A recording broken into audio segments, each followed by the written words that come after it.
So yun, what's up sa inyong lahat.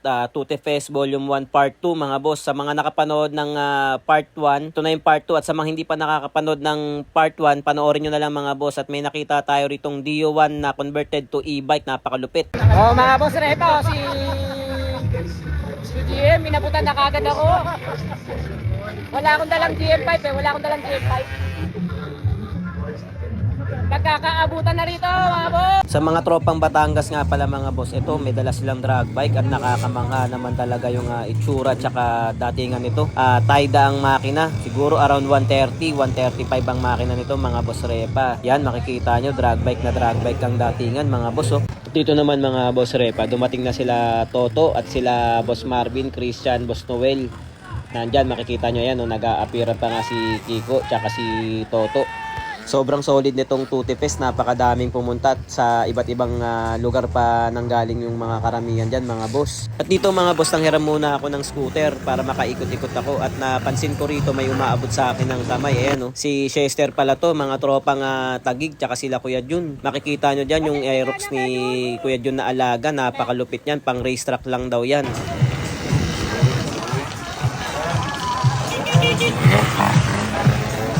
Hello. Yung sa slow drag ko.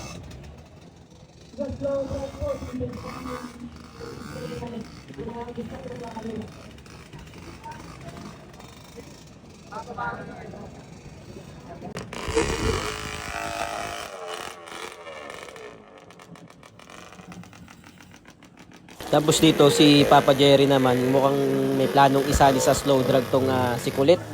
Kaya tinetesting niya dyan, napakaingay ng tambucho mga boss Repa. Pag nasa personal kayo maririnig nyo rito, maririndi kayo. Nanalo nga yan ng Best in Loud Pipe, yung pang show ni Papa Jerry na si Kulit.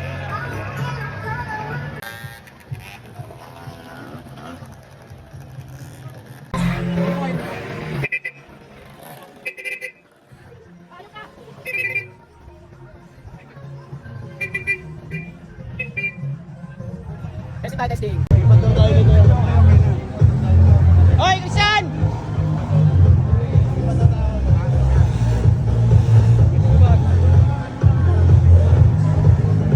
Asa sila, Boss Marvin?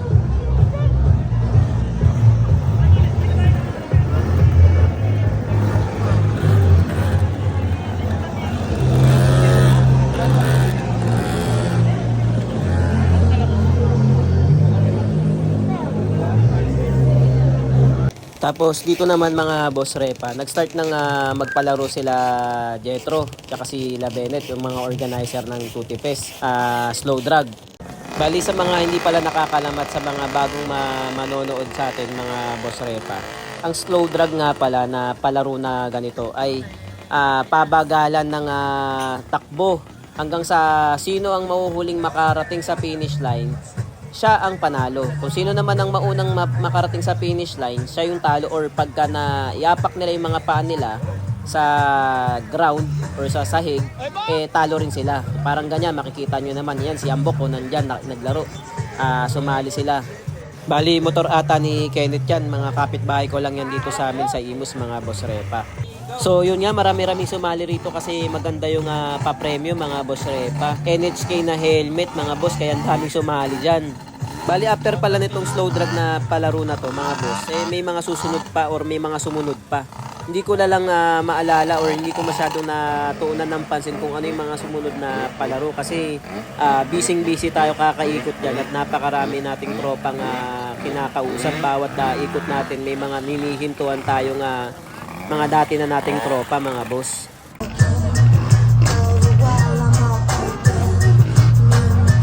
Okay. Jerry, sino po si Jerry? At shoutout nga pala sa lahat ng tropang Simjet na dumalo rito at lalong-lalo na kay Dan tsaka kay Boss Marlon. Payo nga pala yan ni Boss Ronel na taga Tasma mga boss. Dito pa kami nag-meet up personal. Taga Tondo pala si Boss Marlon.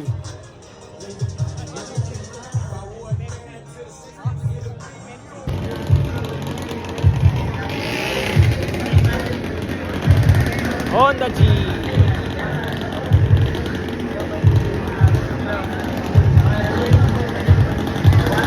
Solid. Solid Tutti Fest. Tapos dito nagkakasilipan ng Honda Pal mga boss Repa. Makikita nyo naman napaka sariwa talaga. Napanalunan daw to sa sa raffle. Ewan ko kung kay Boss Tomas ba to o kay kay Boss Felix Go.